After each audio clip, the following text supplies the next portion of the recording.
بسم اللہ الرحمن الرحیم۔ 7 ذی الحجہ 317 ہجری کو بحرین کے حاکم ابو طاہر سلیمان قرامطی نے مکہ معظمہ پر قبضہ کر لیا۔ خوف و ہراس کا یہ عالم تھا کہ اس سال 317 ہجری کو حج بیت اللہ شریف نہ ہو سکا، کوئی بھی شخص عرفات نہ جا سکا۔ یہ اسلام میں پہلا موقع تھا کہ حج بیت اللہ موقوف ہو گیا۔ اسی ابو طاہر قرامطی نے حجر اسود کو خانہ کعبہ سے نکالا اور اپنے ساتھ بحرین لے گیا۔ پھر بنو عباس کے خلیفہ مقتدر باللہ نے ابو طاہر قرامطی کے ساتھ فیصلہ کیا اور 30,000 دینار دے دیے۔ تب حجر اسود خانہ کعبہ کو واپس کیا گیا۔ یہ واپسی 339 ہجری کو ہوئی۔ گویا کہ 22 سال تک خانہ کعبہ حجر اسود سے خالی رہا۔ جب فیصلہ ہوا کہ حجر اسود کو واپس کیا جائے گا تو اس سلسلے میں خلیفہ وقت نے ایک بڑے عالم محدث شیخ عبداللہ کو حجر اسود کی وصولی کے لیے ایک وفد کے ساتھ بحرین بھجوایا۔ یہ واقعہ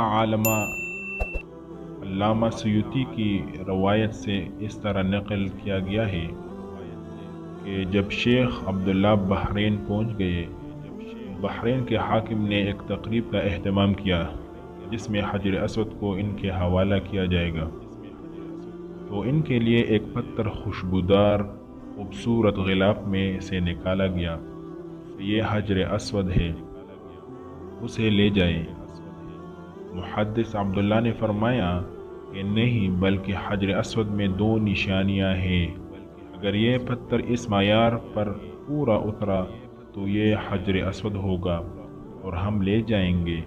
پہلی نشانی یہ کہ پانی میں ڈوبتا نہیں ہے، دوسری یہ کہ آگ سے گرم بھی نہیں ہوتا۔ اب اس پتھر کو جب پانی میں ڈالا گیا تو وہ ڈوب گیا، پھر آگ میں اسے ڈالا تو سخت گرم ہو گیا، یہاں تک کہ پھٹ گیا۔ فرمایا یہ ہمارا حجر اسود نہیں۔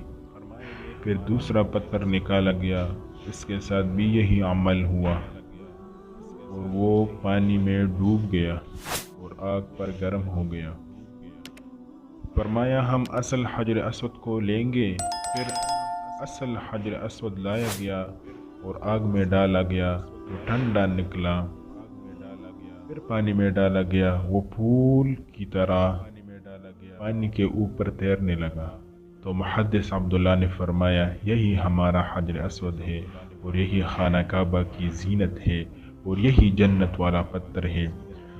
اس وقت ابو طاہر قرامطی نے تعجب کیا اور کہا یہ باتیں آپ کو کہاں سے ملی ہے؟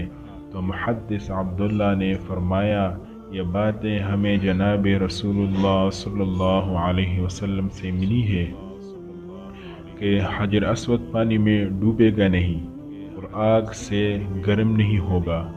ابو طاہر نے کہا یہ دین روایات سے بڑا مضبوط ہے۔